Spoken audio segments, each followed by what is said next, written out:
Kaya tayo ibabit sa Panginoon. Lahat ay tumayo. Maging mga nandiyan sa bahay. Akbayan natin yung ating mga anak. Habang tayo maawit, bulungan natin sila ng bulong ng pagpapapuri sa Panginoon. My heart. Raise your hands to the Lord. You've won my heart. Gawin natin panalangin yung awit. Now I can praise you for beauty. And wear forgiveness like a crown. Coming to kiss the feet of mercy. I lay every burden down at the foot of the cross. Sing, everybody. At the foot of the cross, where I am made complete. You have given me life through the death you bore for me. And you've won On my heart, you've won my heart, I know greatness access you for beauty, and wears forgiveness like a crown,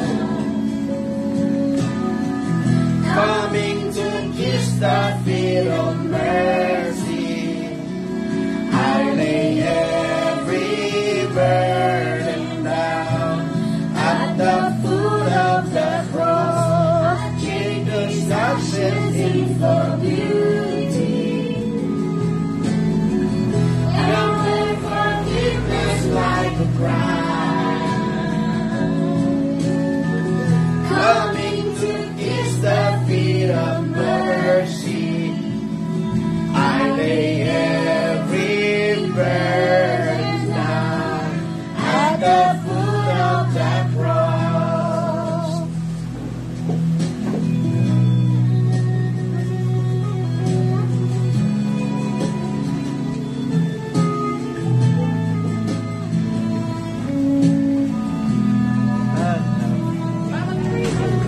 Tayo ay manalangin. Puri ikaw, Diyos, sa umagang ito. Salamat, Panginoon, sa isang panibagong linggo na kami ay binigyan mo, Panginoon, ng provision, na kami ay makapagdiwang ng iyong salita. Bagamat kami, O Lord, ay punong-puno ng pagkukulang. Marami kami, Panginoong, mga sinasadya at hindi sinasadyang kasalanang nagagawa sa iyong harapan. Ang iyong kahabagan ay patuloy na aming hinihingi, Panginoon, sapagkat yun lang ang aming buhay at ang kahabagang ito, Panginoon, ay yun din, Panginoon, ang daan upang kami ay maligtas, O Lord. Sa araw na ito, Panginoon, amin pong dedicate ang aming sarili, ang aming pamilya, maging ang mga pamilya at individual na makakapanood ng mga bagay na ito. O Lord, na ito ay isang bahagi ng pagsamba sa iyo, Panginoon. Tulungan mo kami, O Lord, na managumpay at anumang nakita mo sa amin ay hindi mabuti, Panginoon. Nawa sa dugo ni Jesus, ito po ay mahugasan. At, O Lord, ang buhay namin ay mailaan namin sa tuwina sa paglilingkod sa iyo. Ano man ang aming mga pagkukulang, Panginoon, nawa ito ay mailagay sa dagat ng pagkalimot.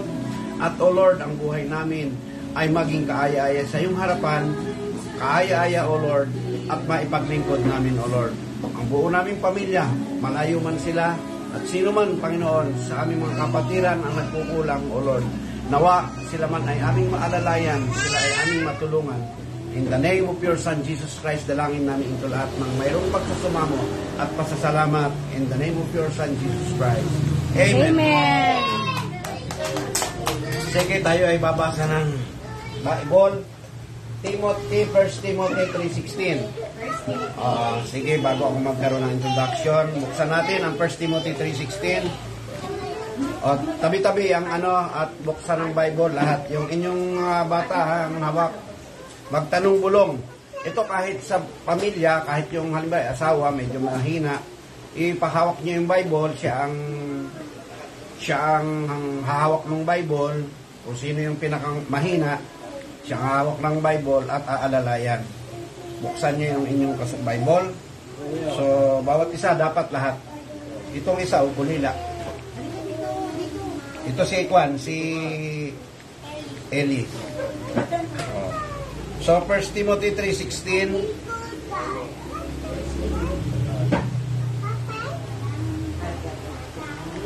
Buksan natin sa 3:16. Basa tayong lahat. At hindi maikakaila na ang katotohanang inihayag sa pagkamakadiyos ay dakila. Nagpakita siya sa laman, pinatunayang matuwid ng Espiritu, nakita ng mga anghel, ipinahayag sa mga bansa, pinaniwalaan sa mundo at tinaas sa kaluwalhatian. Ibang salin to. Sa 16, ng English and without controversy, great is the mystery of godliness. God was manifest in flesh, justified in the Spirit, seen of the angel, preached unto the Gentiles, believed on in the world, received up the glory. So, yan yung ating 1 Timothy 3:16. Lipat tayo sa Isaiah 9:6. Isaiah 9:6. Okay, sige, Isaiah 9:6. Basa. Sapagkat sa ating Hindi. English na lang, English, dahil ibang salin nito. For unto us a child is born, unto us a son is given, and the government shall be upon his shoulder, and his name shall be called Wonderful, Counselor, the Mighty God, the Everlasting Father, the Prince of Peace. Okay, malakpakan nga natin ang Panginoon. Lahat malakpak, sabi natin, praise the Lord. Sige. Actually, bago ako magtuloy, kaya ng aking himok sa inyo mga kapatid, mayroong broadcast, pakishare ito, Kogyo End Time series. Ang broadcast din ay tuwing sa Sunday morning, Sunday, 6:30 a.m. to 6:30 p.m. To 8:30 a.m. Pakishare nyo ito. Ang tinalakay ngayon ay tungkol saan? Sino nakinig?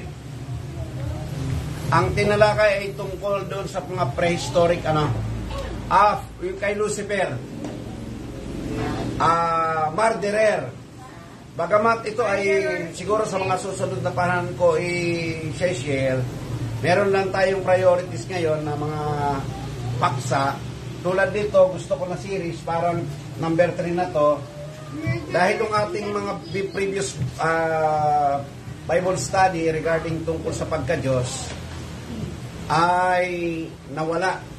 So, kailangan i-ayos natin para meron tayong naitatabi just in case na mayroong mga nanghihingi ng mga Bible study regarding dito, pwede nilang mapanood. At the same time, pasok din kayo sa tinatawag na file section nito.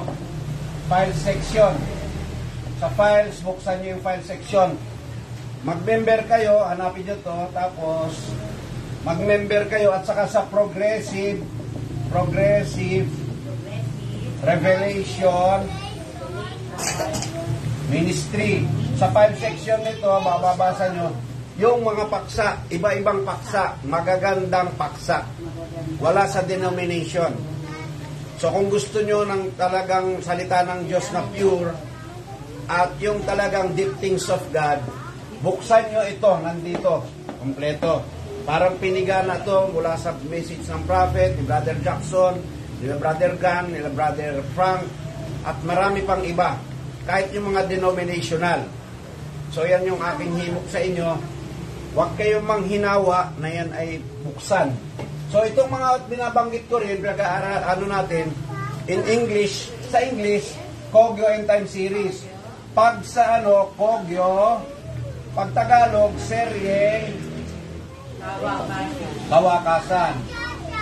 Kawakasan. So, yan ay aking inaano sa inyo. Marami kayong mabubuksan. Ako, medyo gusto ko muna bago magtuloy, patutuo ko to. Mga naririnig ko na yan before, pero ngayon mas na-enjoy ko siya. Kasi naintindihan ko siya, pag may mga panahon sa madaling araw, isa-isa ko na ulit siyang pinakikinggan. So, himok ko mga magulang, mga kapatid, mga manggagawa, balikan nyo yan. Then magre-reveal sa inyo ng mas maliwanag yung Diyos. At gawin nyo rin kahit sa bahay, yung mga anak nyo, o ituro nyo sa kanila at ang gawin nila. Diyan maubos ang oras nila sa pagbubukas niyan. So may mga programa tayo doon sa Hukom, makinig din kayo tuwing alas 7 ng gabi, alas 6 ng hapon, hanggang alas 8 ng gabi, gabi-gabi. Ano kayo? So yan yung aking inaan sa inyo, hinihimok na mag-join. At pangalawa, medyo naunsyami o hindi natuloy yung ating nakaraan na sabi. So hopefully sa itong linggong ito makumpleto na lahat at gusto mas maganda yung mga booklet. At hiling ko sa inyo, subscribe kayo, mag-order kayo kagaya nito, Hiwaga ng Pag-aasawa. Ito yung mga ginagawang booklet, siguro mga ano to, nasa 20 pages. It's worth 30 pesos. Pwede nyo i-order sa Shopee. Mag-message lang kayo. Halimbawa, yung pag-aasawa, Hiwaga ng Pag-aasawa to. So maraming mga paksa, tatlo itong paksa ng tungkol sa pag-aasawa. At meron din tungkol sa divorce. Actually, dun sa divorce, may malalim kaming pahayag dyan. Hindi ko pa narinig sa iba at hindi ko pa narinig kahit mismo sa end time. So ito yung Hiwaga ng Pag-aasawa 3. At ito ang Hiwaga ng Pag-aasawa 1. So hopefully, mag-order kayo. Ito ay kaya ko sinasabi na kami ay wala naman kaming supporter. Umiikot lang ito kaya binebenta namin. Hindi ito para kami ay magpayaman o kumita ng malaki. Ito ay para tuloy-tuloy lang itong pagpapalimbag. Actually, yung printer nito, ang isang printer nito ay dinonate lang ng kapatid. At yung printing nito tapos yung kikitain dito ay gagamitin para tumakbo yung opisina sapagkat wala kaming tauhan sa opisina. Wala kaming pansweldo, so dito namin kukunin. Tulong iyan para sa Panginoon. Okay, sige, salamat dyan. At next Sunday, makikita nyo may mga bago tayo talagang ilalabas na booklet. Medyo gusto lang namin, medyo pulido at makapal na. Kasi mga previous nating booklet, maninipis. So ngayon, nagawa na medyo makapal na. Makapal para mga worth naman yung yung bibili. Napakamura niya, 30 pesos. Parang binayaran lang, may konting kita para dun sa maitabi. Hindi siya kwan. So, humihiling ako sa inyo mga kapatid sa makakapanood bilang tulong. Ito ay hindi para magpayaman para ito ay magtuloy-tuloy yung pagpiprint nito at mapalawak natin. Wala pa akong nabasa. Medyo mahaba na ang binasa ko, marami na akong pinasok ng mga grupo. Wala pa ito dito sa halimbawa ito sa pag-aasawa, to tell you, hindi ito para mataas kundi itaas ang Panginoon na naghahayag siya na yung huling panahon ano ang gagawin. Dahil kung paano sa Eden, yung unang mag-asawa yan ang sinira ng kaaway. So this last age and this last decade, ang inaano natin, i-restore ng Diyos yung tamang pag-aasawa. So marami tayong mga pagkukulang, maraming falling away, pero ang Diyos ang siyang magre-restore. Kung paano ang mundong ito winasak, nakikita nyo nangyayari ngayon, may baha, may ano, mas malala pa ang gagawin ng Diyos diyan na iaalaw niyang wasakin yan. Siya mismo na ang magbibigay ng wrath, yung galit niya, para malinis ang mundong ito. Just like sa buhay natin. Okay? So, yan lang ang aking Uulitin ko, kaya ko ito uulitin ngayon. Mga baksang ito, Isaiah 9:6. Ito yung mga pamuso na ginagamit ng mga sekta o relihiyon na may kanya-kanya. Bakit nagtatalo-talo ang mga relihiyon? Ang mga samahan. Inalaw ng Diyos yan para makita niya kung sino ang talaga maghaharap ng katotohanan. Bembem, i-type mo yan mamaya at i-post ka agad Bigyan nyo kaya siya ng cellphone na pwede siya mag-type. So, ang paksang ito, kaya ko bubuksan para mayroon tayong mga Bible studying nakasipi sa mga payak na pananalita o paghalalahad para kung mayroong mga gustong magtanong, panunoorin lang nila. Ito ay hindi naman matagal, inaabot lang ito ng mga 40, 35 to 45 minutes. Hindi natin hinahabaan. At sa inyo sa mga tahanan, gusto ko itong i-ano sa inyo, tabihan ninyo yung asawa ninyo o anak nyo.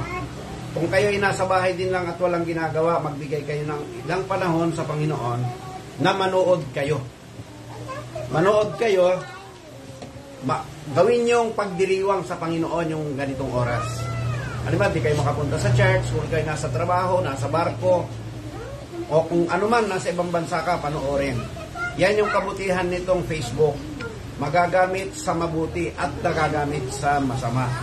So, aral to, pwede kayong magtanong, bakit ganon?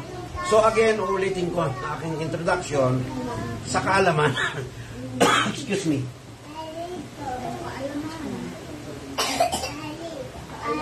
Ito po ay pag-aaral. Ang aking approach is educational and informative. Pwede nyong tanungin o pwede nyong suriin o pwede nyong suriin sa ibang sekta na babanggitin ko. Ano to? O, diba? Ulitin ko. May 5 major doctrine tungkol sa pagka-Diyos. Ang ano nito ay si Kristo. Bakit pagka-Diyos ang term? Actually, may talagang tunay na Diyos. Ito yung Father. So, ang diniderive ng pagka-Diyos ay yung anak. Yung anak. Sabi natin, anak. Sabay-sabay, anak. Anak. Okay. Number 2, ang number 1 is yung tinatawag na Unitarian. Magbibigay ako para at least alam mo. Maaaring ngayon na panood. Ang Unitarian naniniwala na mayroon lang isang Diyos at ito ay walang iba kundi si Yahweh. Si Kristo ay 100% na tao lang. Taong-tao lang si Kristo at ang nagtuturo niyan ay INC, yung kay Manalo, at saka ngayon meron sa end time. Yung mga dating kasabahan sa end time na mga nasa kay Jackson, biglang nagbago yung aral nila, wala nang pagka-Diyos si Kristo, tao-tao lang. So, na-confirm. Number 2. Ano yung number 2 ko? Trinitarian. Oneness. Trinitarian. Oneness. Trinitarian. Trinitarian. Tapos oneness. Trinitarian. Trinitarian. Ito yung Trinitarian na pamuso. Pinakamalawak to. Naniniwala sila na may 3 personang Diyos. Yung Father, Son, Holy Spirit. Isang Diyos daw yan na may 3 persona. So yung Ama, si Yahweh ay Diyos, si Jesus Christ ay Diyos, at Holy Spirit ay Diyos. Ang talaga nagtuturo yan, original ay ang Roman Catholic Church. Saka yung mga born again ngayon, at saka born again ulit yan, maging yung mga halimbawa, itong kagaya ng mga Methodist, Nazarene, o yan, mga ano yan, mostly mga born again. Number 3, oneness. Yang oneness, mayroon daw isang Diyos, si Jesus Christ. Si Jesus Christ, ang nag-iisang Diyos, siya yung Father sa Old Testament. Pagdating ng New Testament, siya yung naging, naging Son. At ngayong huling panahon, siya yung Holy Spirit. Ang tawag dito sa oneness ay modalistic monarchianism na nagmo-mode yung isang Diyos, nagiging Ama siya, nagiging anak siya, nagiging Espiritu Santo siya. Isang Diyos. Unlike dito sa Trinity, na yung Ama, ibang anak, ibang Holy Spirit. Dito, si Jesus Christ ang nagiging Ama, siyang nagiging anak, siyang nagiging Holy Spirit. Nasusundan niyo ako? So, pero, ang terminology ng ito sila, basta't si Kristo ay Diyos. Nakikita nyo? Number 4, ang number 4 ay yung Arianism. 4, Arianism. Paano nga Arianism? May isang Diyos lang, si Yahweh. Siya yung Almighty God. Ako, ganito na nangyari. Almighty God. Bago pa nilalang ang buong mundo, ang buong universe, naglalang ang Diyos, ipinanganak na niya si Kristo. Kung titingnan nyo rito sa Trinity, sabay-sabay sila na nag-exist. Dito wala pang anak, ama muna siya. Sa New Testament lang siya naging anak. Unlike dito, bago pa nilalang ang mundo, ipinanganak na si Jesus Christ. Nandun na si Kristo na kasama ng Ama. O may mga talata rin yan. Ang mga nagtuturo niyan, yung Arianism, ang particular dito sa Pilipinas, walang iba kundi yung Jehovah Witness. Yung Diyos, halimbawa, nandun, bago pa siya naglalang, inilabas na niya yung anak niya, pinanganak na niya, at katabi na niya bago sila naglikang mag-ama, ang ari-arian. Dito sa oneness, siya lang mag-isa ang gumagawa. Okay. Number 5, yung tinatawag na subordinationism. Ang subordinationism, parang Trinity. Ang kaibahan ng Trinity, yung Ama, Anak, ay pantay-pantay. Dito hindi. Mas mataas ang Ama, mas mataas ang Anak sa Espiritu Santo. Subordinate. Mataas ang Ama, kasi nga may talata rin. Ang Ama ay lalong dakila sa akin. Susuguin ko ang Espiritu Santo. Nauutusan ni Jesus Christ ang Espiritu Santo. Pero sabi ng Bible, tatay niya ang Espiritu Santo. Isa sa nagtuturo niyan, walang iba kundi si Eli Soriano. Okay? So, nasusundan nyo. I hope, kaya ko pinapakita, pwede nyo tanong. At isa-isa ebidensya ito, doon sa aking mga inilalatag, hindi ko sinasabi yung saganang akin lang, kundi ano yung malinaw sa Bible, at the same time, ano yung mga alam nila. Kino-compare natin dapat lahat yan. So, isang bagay ito, ang pagkabireyan. Halimbawa, sasabihin mong kapos o mali yung kabila, pero hindi mo naman alam ituro yung sinasabi nila, o kakapraso lang ang alam mo, dapat ubos mo ang ebidensya ng lahat ng kausap mo. Tulad nito, ubos natin lahat ng ebidensya niyan. So, hindi ito palagay. Ito ay isang katotohanan na inaral natin yung kanilang posisyon, yung kanilang aral, at saka natin makikita. Dahil, totoo. Lahat ito ay may katotohanan. Halimbawa, si Kristo ba ay tao? Oo, 100% na tao. Pero hindi doon natatapos na siya tao lang. Siya ay may pagka-Diyos. Ibinigay at ibinuhos ng Diyos ang lahat ng mayroon siya. Nabawasan ba ang Diyos? Hindi. Pagkat ito ay eternal. May nagkulang ba sa Diyos? Wala. Halimbawa, ganito. Sample, tanong, harap dito, harap. Yung mga nagtatanong bulong. Pag kumuha ka ba ng pag kumuha ka ng hangin dito sa buong universe, nabawasan ba yung hininga mo? Halimbawa yung dagat, kung sumalok ka ng isang basong tubig, may nabawas ba? May nabawas pero hindi mo yun napapansin. Pero ito kasi ang dagat, eternal. Ay hindi naman eternal, ang Diyos eternal. Kahit kumuha ka sa Kanya ng 1 bilyon na porsyento, 1 trilyon na porsyento, hindi mo mababawasan ang Diyos sapagkat siya ay eternal. Sabi natin, eternal. Okay. So, dadako tayo sa isang dalawang makontrobersyang talata. Noong nakaraan, ang tinalakay kong nauna ay Philippians 2:6. Sumunod ay Hebrews 1:8. Then, Philippians 2:6. Ngayon ay ito, dalawa. So, bibilisan ko lang. Magbibigay ako ng 3 major para sa binanggit ko. Sa binanggit ko, ang 1 Timothy 3:16, naniniwala sila ang Trinitarian at Oneness na si Kristo ay Diyos.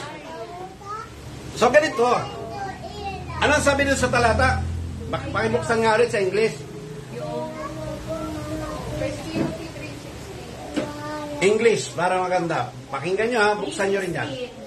And without controversy, great is the mystery of godliness. God was manifest in the flesh, justified in the spirit, seen of angels, preached unto the Gentiles, believed on in the world, received unto the glory. Okay, Trinity, Oneness. Ituturo ko muna ang unawa ng Trinity at Oneness. Sa mga Trinitarian at Oneness, pakinggan nyo to. Pareho lang kayo ng paniniwala na si Kristo ay Diyos. Whether siya ang Ama sa Oneness, Ama siya ang Anak, siya ang Espiritu Santo. Sa Trinity naman, siya ay God the Son, kaya siya ay Diyos. So magkasundo sila, pero hindi sila magkasundo sa isang bahagi. Tatlo dun sa kabila, dito sa isa-isa lang. Pero, without controversy, God manifest in flesh. Ito ang paliwanag ng Trinity. 1, 2, sulat nyo to para mataalala nyo. May God the Father, God the Son, God the Holy Spirit. Yan ang alam ng Quran. Without controversy, God manifest in flesh. Yung Diyos Anak, pumunta sa sinapupunan ni Maria, John 1:14, naging Son, naging flesh. And the Word was made flesh. Without controversy, God manifest. Ang sabi God manifest in, tingnan niyo mabuti ha, ito in. Pero dito, God manifest as, titingnan niyo, naiintindihan niyo ako? Ang lumalabas, yung Diyos naging tao. God manifest as flesh. Pero ang pagkakasulat, God manifest in flesh. So, yan yung hindi pinapansin. Sa oneness naman, di tatlo rito sa Trinity. Dito ay may isang Diyos lang, si Jesus Christ. Yan ang kanilang stand ng oneness. Without controversy, God manifest in flesh. Pero ang sabi nila, as flesh. Itong Diyos na to, na Logos, na God, pumunta sa sinapupunan ni Maria, lalang ng Espiritu Santo, naging Son of God. Naging Son of God yung Father. Without controversy, God manifest as. Napapansin nyo? As na yan. Alam niyo ba pagkakaiba ng as sa kain? Nahayag bilang laman, yung as. Itong sa Tagalog, yung in flesh, nahayag sa laman. Pero yung as flesh, nahayag bilang laman. Halimbawa ako yung Diyos. Naging tao ako, nahayag ako bilang tao. Pero ang pagkakasulat sa Bible, nahayag ako sa tao. Sa pamamagitan ng tao. Ilalagay ko yung turo ng apostol. Mabilis lang naman to eh. Hindi ko pahabain. Ano ang tamang unawa dyan? Ito yung tinatawag na apostolic doctrine. Apostolic doctrine. May nag-iisang Diyos. May nag-iisang Diyos. Ang Diyos na to, makinig. Mayroon siyang logos, may binhi siya. Ang ginawa niya, lumukob siya sa babae, sa birhen. Paglukob nitong Diyos na to na Spirit, na Holy Spirit, Mateo, sulat nyo, Mateo 1:18 at 1:20. 1:20, 18, 18, and 1:20. Nakikinig pa ba kayo? 1:19 and 1:20. Oo. Mayroon siyang binhi. Yan yung tinatawag na logos. Ang ginawa niya, lumukob siya kay Maria at inilagay niya yung binhing ito. Yung bata, yung babae nagbuntis at ipinanganak yung Son of God. Napansin nyo, sino ang naging Son of God? Yung Diyos o yung binhi ng Diyos? Binhi ng Diyos. Parang sa tao lang, di ba? Hindi yung tatay ang naging anak. Parang yung tatay sa oneness, sumuot sa sinapupunan ng asawa. Tapos saka naging bata yung tatay. Pero hindi, yung tatay, may binhi siya tulad ng Diyos, mayroon siyang monogene. Ito ay payak na pananalita, simpleng salita. Wala nang paligoy-ligoy. Kung ano ang tao, halos ganoon ang Diyos, ang kaibahan lang ng Diyos, Spirit ang Diyos. So siya ng let us make man. So let us make man, natalakayin ko ulit sa susunod. So anong nangyari dito, nung ipanganak, nung lumaki yung bata, na si Jesus Christ, ano nangyari? Itong Diyos na to, tumahan doon sa anak. Without controversy, hello, pakinggan nyo, without controversy, God manifest in flesh. Hindi as flesh. In. Nahayag yung Diyos sa laman. Sino? Pag naglalakad si Kristo, nagsasalita siya, gumagawa siya, bumubuhay siya ng patay, nagpapagaling ng may sakit, nahahayag yung Diyos sa pamamagitan ng anak. Hindi naging anak yung ama. Hello, mga oneness. Hindi naging anak yung Diyos. At hindi rin yung Diyos anak ang bumaba. gumawa ng tao. O, diretsuhin ko na. Gumawa ng anak ang Diyos sa kanya tinahanan. Hindi naging tao yung Diyos anak. At lalong hindi naging tao yung Ama. So, nakukuha nyo. Ang tagal ng talata niyan, 1 Timothy 3:16. Ang debatel hanggang ngayon. Yung labanan hanggang ngayon nandyan. So, unawain yung mabuti. God manifest in flesh o God manifest as flesh? In flesh. Uulitin ko at itiinan ko to. God ay naging tao. Hindi. Ang God ay gumawa ng tao at tumahan siya doon sa tao, kaya siya nahayag yung espiritong hindi nakikita. Paano mo makikita ang Diyos na hindi mo nakikita? Makikita mo sa pamamagitan ng anak, hindi dahil siya naging anak, kung di siya ay tumahan sa kanyang anak. Sabi natin, tumahan sa anak. Tumahan sa anak. Ulitin, tumahan sa anak. Tumahan sa anak. Kaya nahahayag yung espiritu. Hindi mo makikita ang espiritu. Siya ay tumahan dun sa anak, kaya nahayag siya sa laman. Hindi siya nahayag bilang laman. Very specific yan. So, malinaw, lilipat tayo ng talata. Isaiah 9:6. Hindi ko pahabain yan. Hindi masyadong argumento yan pag naiintindihan nyo. 9:6. Okay. Isaiah 9:6. Basahin ang Isaiah 9:6 sa English. For unto us a child is born, unto us a son is given, and the government shall be Ano na una? A son is given or the child? Son. A son. Son is... Child is born muna. Child is born. Child is born. Ako na, naglolo ko na to. Marami tayo ng Soviet Necessity. The son, ano to? unto us a child Son is given. To. and the government shall be upon his shoulder, The son is given. and his name Child. shall be called Wonderful, Counselor, Uulitin ko ha. Trinity ulit tayo. Trinity. Oneness. Ang unawa ng oneness, yung ama ay Diyos. Sa talatang ito, naging tao. Pareho ng 1 Timothy 3:16 to. Unto us a child is given. The child is born. So ipinanganak daw yung ama, yung Diyos. At ibinigay bilang anak. So naging anak daw kasi ang ama o yung Diyos. Sabi ng oneness. Sa Trinity naman, ipinanganak yung Diyos anak.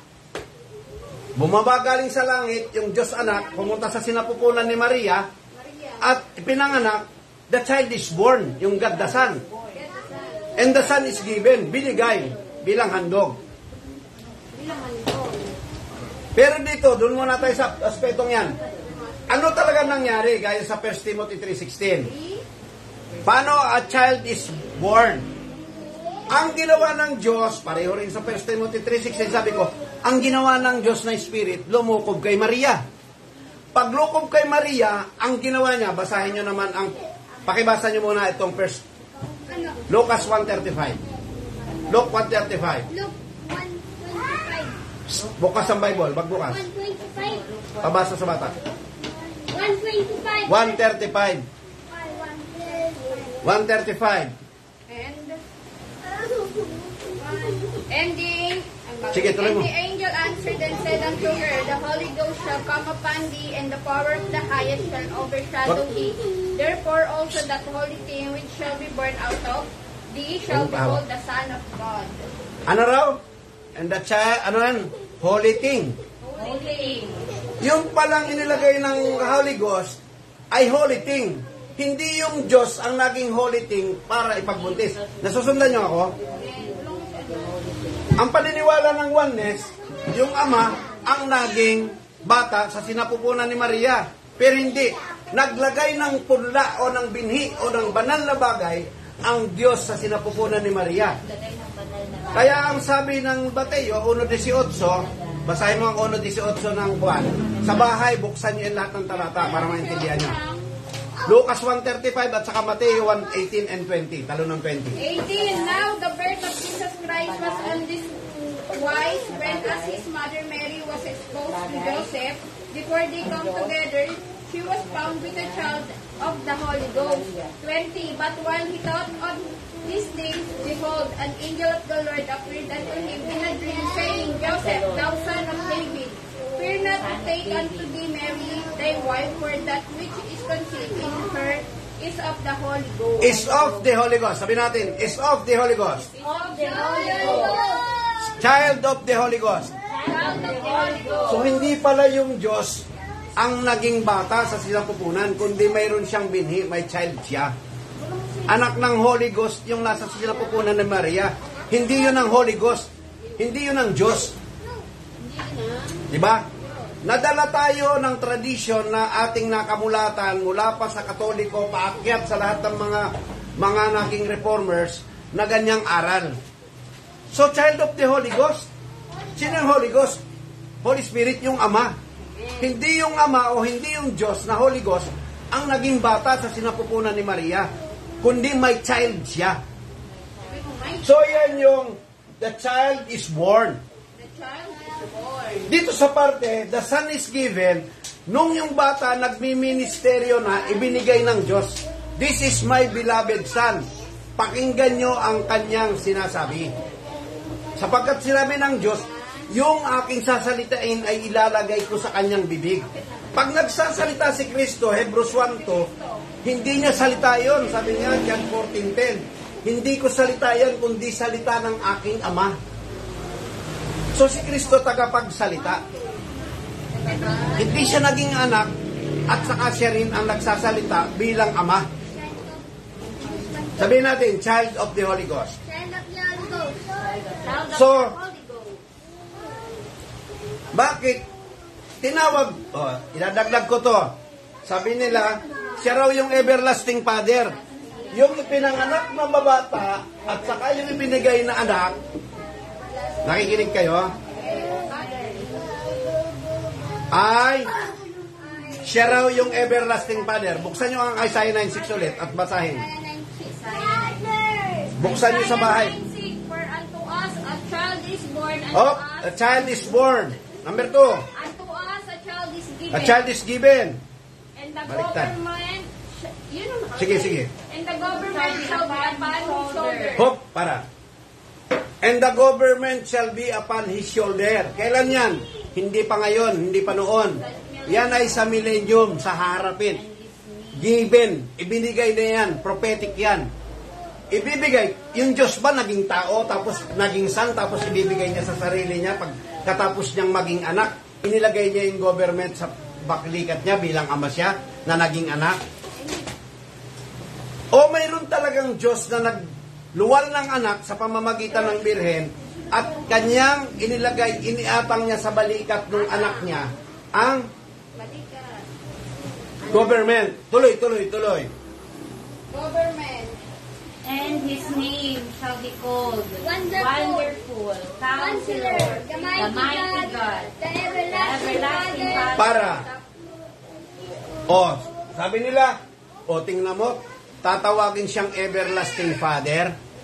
Pakibasa nyo kung totoo na tatawagin siyang everlasting Father. name niya ang sinabi. Sabi natin, name. Name. Yung name ng bata ang tatawaging everlasting Father, hindi yung bata mismo.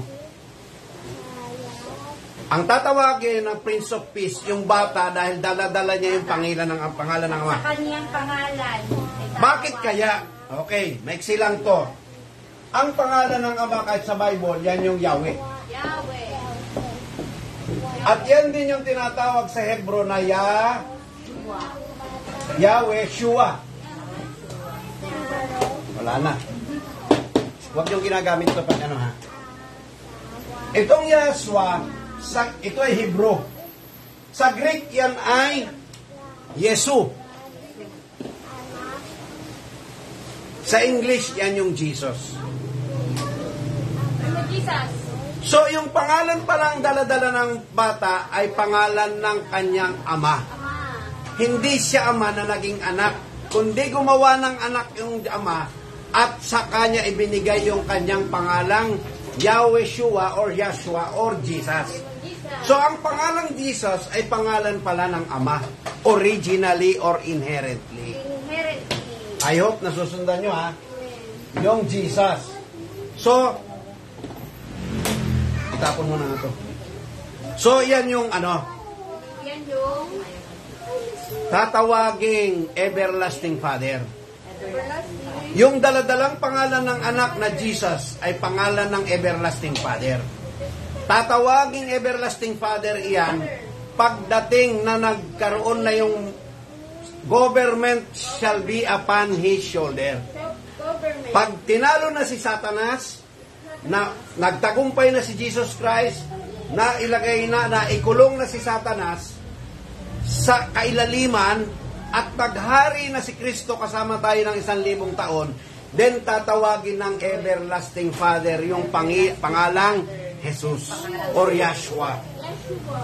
So yung bang Jesus ay yun ba ang dahil Jesus ang pangalan ay yung Ama ang naging anak o may pangalan talaga ang Ama na ipinamana? Buksan nyo to.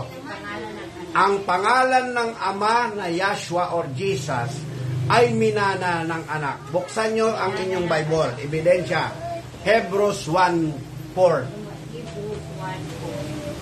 Dito matatapos to total Bible study. 1:4. Being made so much better than the angel as he hath by inheritance obtained a more excellent name. As he hath by inheritance obtained the more excellent name. Ano ba ang excellent name? Jesus. Pangalang Jesus, Acts 4:12. Yung lahat na ilaluhod sa pangalang Jesus. Bakit luluhod sa pangalang Jesus? Sapagkat ang nakikilala lang natin yung Ama, anak. Pero luluhod tayo, pag lumuhod tayo sa anak, na may pangalang Jesus, lumuhod na rin tayo sa Ama, sapagkat yung Ama ay naruroon sa anak. Pag lumuhod ka, ang pagluhod mo ay tatagos sa Diyos. Lumuluhod ka sa anak ng Diyos, tatagos ang pagluhod mo at pagsamba mo doon sa Ama na nakatahan sa anak. Naintindihan nyo? Kahit si Kristo, hindi niya aangkinin. Ang itinuturo niya yung Amang nasa sa akin. So yung everlasting Father, ang pangalan niyan ay Jesus. Ipinamana sa anak ang pangalang Jesus. Kita no? Sa mga susunod na araw, maririnig nyo, totoo to. Yung pangalang Jesus, nakakapit din sa atin yan. Kasi, magiging asawa tayo ni Jesus Christ completely, pag ikaw, halimbawa, si Ami, ang apelyido niya, Pakaira, nung pangasawa ko siya, binigay ko na sa kanya yung pangalan ko, yung Barcenas. Barcenas na siya. Ganon din sa atin, magiging Mrs. Jesus Christ tayo. So, yung pangalan ng Ama, kasama na tayo sa nagmana. Hindi lang siya. Tagapagmana sa unang-una ay yung panganay, yung anak. At tayo naman na kanyang asawa at magiging pangalawa sa anak. Ang tawag diyan ay adoption through the Son. Di ba halimbawa, yung napangasawa mo, pinakasalan mo, pareho na ng apelyido, anak na rin siya ng magulang mo. Ganon din kay Kristo. Anak na rin tayo ng Diyos dahil kay Kristo. Amen. So yung pangalang Jesus Christ, magiging pangalan na rin natin, Mrs. Jesus Christ tayo. Dagdagan natin ng talata, Philippians 2:9. Basahin mo At dito matatapos to. Pwede kayong magtanong So hindi naging tao yung Diyos anak. Hindi rin naging tao yung Ama. 2:9. Therefore God also hath highly exalted him and given him a name which is above every name. Ano raw? Binigyan siya ng pangalan, name that above every name. Ano ba yung name above every name? Di ba, Jesus? So, ibinigay pala, yun. Sino nagbigay? Yung Diyos na nagtaas kay Jesus Christ. Pag itinaas na rin tayo ng Diyos sa pamamagitan ni Kristo, halimbawa, naging asawa nga na tayo ni Kristo, itataas din tayo ng Diyos Kung paano niya tinaas ang kanyang anak, itataas din niya tayo at magiging yung pangalan na daladala ng anak, magiging pangalan din natin. Hopefully, ay nasusundan nyo, huwag kayong mag-atubiling magtanong. ang aking isineshare, ito po yung Restored Apostolic Original Doctrine. Restored Original Apostolic Doctrine. Itong mga Trinitarian Oneness, ito po ay mga sumanga-lamang na after na wala ang mga apostol ay nagkaroon ng iba't ibang aral. Nakuha sa mga pagano. Pero ang Original Apostolic Doctrine ay may isang Diyos, mayroon siyang binhi, kanya, katulad lang sa tao, lumukob siya, inilagay niya yung binhi sa sinapupunan ni Maria, ipinanganak yung bata, para ang tao ay ang Diyos ay makalapit sa Diyos at ang Diyos ay makalapit sa tao. Ang ginawa ng Diyos, tumahan siya ron sa kanyang anak. Pag ikaw ay sumamba sa anak, masasamba mo ang ama. Hindi dahil ang ama ay siya rin yung anak. Nasusundan niyo ako? O kaya, kapantay na Diyos yung anak. Sabihin natin, Amen. Amen. Sabihin natin, Praise the Lord. Praise the Lord. Palakpakan natin ang Panginoon. Praise the Lord. Sige, awit tayo ng isang awitin. Hinaan mo lang. Hinaan mo. Ano? Praise the Lord. Sige, awitin natin yung Praise the Lord. Gusto ni Sebi. Sige, tayo lahat at tayo umawit. Sa bahay, umawit din kayo. Kayo. Rin ito. Bahagi ng pagsamba sa Panginoon. Awitan natin siya. Hinaan mo lang ng konti mo.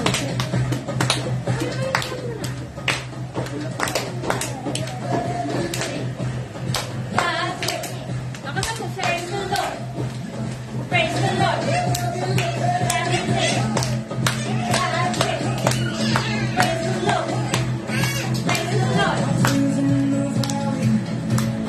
Praise the Lord.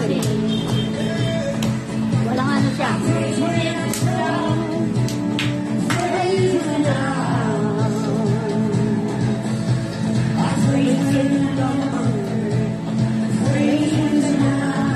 Dito kayo sa second tayo ng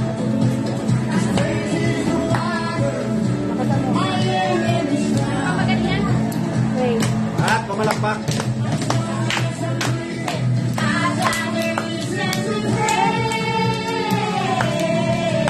The Lord, oh my soul.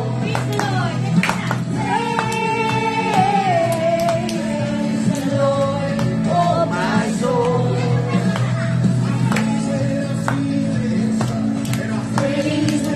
Tama na. Ikaw na. Yan pa. Lord, salamat po sa umagang ito, sa aming napag-usapan tungkol sa iyong salita. Nawa, O Lord, mapapurihan ka namin, Panginoon. Lord, napapurihan ka namin sa umagang ito, sa mga bagay na inihayag mo sa amin, na binibigkas namin yung mga katotohanang inilagay mo sa aming kaisipan at puso, Panginoon. Salamat sa umagang ito, Panginoon, sapagkat nakapagdiwang kami sa iyong banal na salita. At nawa, O Lord, ang lahat ng nakakarinig na narito, anuman ang kanilang hiling sa iyo, O Diyos. Anuman po ang mga bagay na naaayon sa iyong kalooban na kanilang inihihibig. Iyo pong pakinggan, lalo tigit sa spiritual na kalalagayan, maging ito po ay sa physical at maging sa mga material na kailangan ng bawat isa sa amin. Ikaw po ang magpala sa kanila, Panginoon. Kami po ay lumalapit lang sa iyo, Panginoon, ayon sa iyong kahabagan.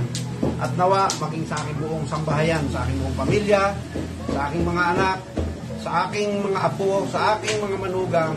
In the name of your Son, Jesus Christ, O Lord, ay amin pong inilalapit na ikaw ang Diyos, na patuloy na sa kanila mag-ingat at iyo pong kumbiktahin ng iyong banal na Espiritu ang lahat sa kanila. Maging, O Lord, ang aming mga kapatiran na nagdiriwang ngayon ng gawain sa lahat na apat ng sulok na mundong ito. Sa Kaugyo, Panginoon, sa Antipolo, Panginoon, sa lahat ng lugar, sa Tanay, O Lord, maging sa Lupao, O Lord, anumang lugar, Panginoon, na ikaw ay kanilang pinupuri, anumang antas ng karunungan, kaalaman, kapayagan na ibinigay mo sa kanila. Nawa ito po, Panginoon, ay magdulot sa kanila ng kasiyahan na lalo kang paglingkuran. Inay Berean lifestyle, O Lord. Salamat po sa umagang ito. Dalangin po namin lahat ito na may pasasalamat at pagpupuri sa pangalan ni Jesus. Lahat magsabi ng Amen.